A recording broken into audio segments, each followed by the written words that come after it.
A função primária da linguagem é ouvir. Você aprende uma língua ouvindo. Inclusive uma língua que é dita morta, que na verdade é uma falácia, a língua morta. Como é uma falácia que a Coca-Cola, aquelas propagandas da Coca-Cola, como eram falácias aquelas propagandas de cigarro, que hoje estão sendo proibidas. Então, o latim é uma língua imortal. Por que a língua imortal? Porque comunica pensamentos. Uma língua que comunica pensamentos, ela é imortal. O inglês antigo, as pessoas não conseguem ler agora. Mas o latim de 2000 anos atrás, se você aprender, você lê. Porque é uma língua que foi muito estruturada. Certo? Estruturada, enriquecida por várias outras línguas, principalmente foi enriquecido pelo alfabeto grego e pela língua grega, em todas as suas formas. Foi enriquecido também pelos fenícios. Se os romanos tivessem perdido as guerras púnicas, hoje estaríamos falando fenício e não línguas novilatinas, português, francês e etiálias.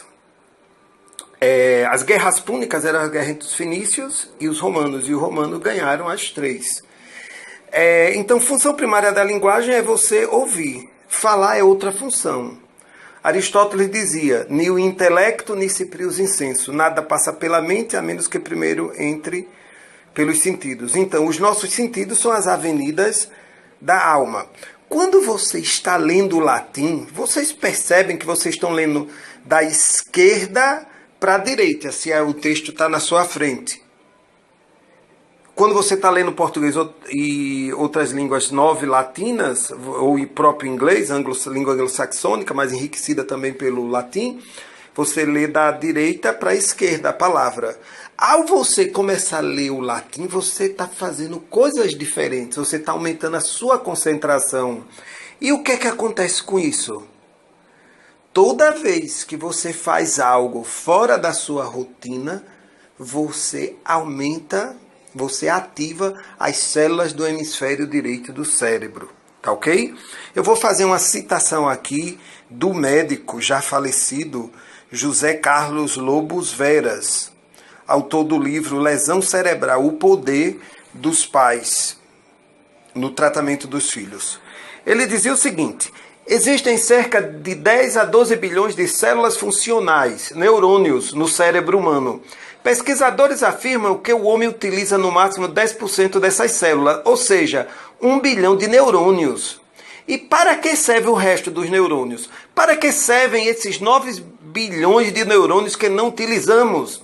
Acreditamos que estas células estão em nossos cérebros para serem utilizadas de acordo com a nossa vontade ou quando precisamos aumentar nossa capacidade cerebral. Quem usa mais o cérebro? Um indivíduo que mal fala o seu idioma ou um que fala 2 ou 3 idiomas? Alguém capaz de fazer cálculos aritméticos de cabeça ou aquele que não sabe nem somar 2 mais 2? Qual deles usam mais as células neuronais?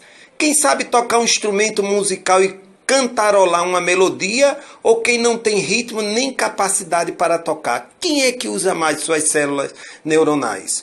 Um indivíduo capaz de correr 5 km ou um que não anda nem até a esquina sem ficar morto de cansado? Aquele que sabe ler ou alguém capaz de reconhecer as letras? Temos, portanto, uma reserva de potencial cerebral para utilizar de acordo com as nossas necessidades. Bom, o José Carlos Lobos Veras tem uma história muito interessante. Ele teve uma lesão medular, ele ficou sendo portador de lesão cerebral por muito tempo. Ele só mexia os olhos, ele mal mexia os olhos, mas ele, através do método Glidom, ele começou a recuperar os seus movimentos. É um instituto que tem na Filadélfia, um instituto de ponta que estuda o desenvolvimento do cérebro infantil, mas também trabalhou com adultos. Ele fez o método Glidom, ele conseguiu recuperar dos movimentos um pouco abaixo da cintura para cima. Ele se formou em medicina, se tornou médico, casou, teve filho, e ele só mexia com os olhos, estava totalmente desenganado.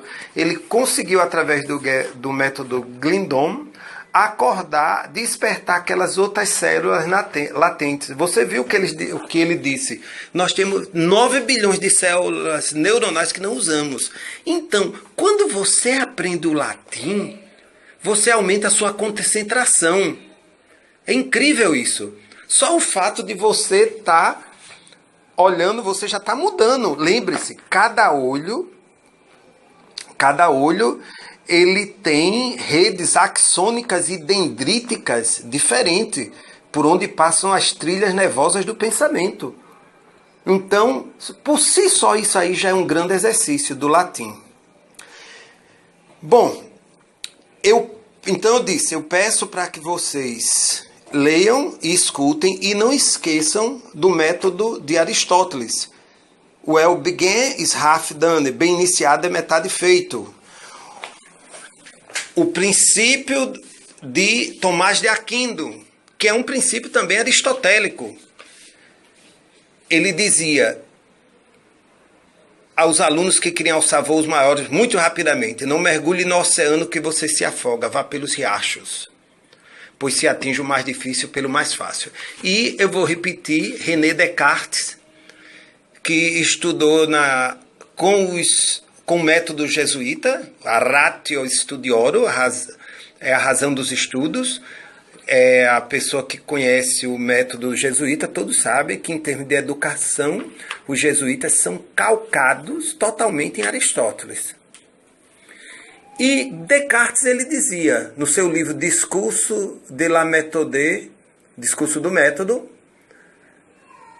que baseava seu programa de pesquisa filosófica, no qual recomendava que as ciências físicas adotassem o mesmo método dedutivo usado pelos geômetras para demonstrar seus teoremas.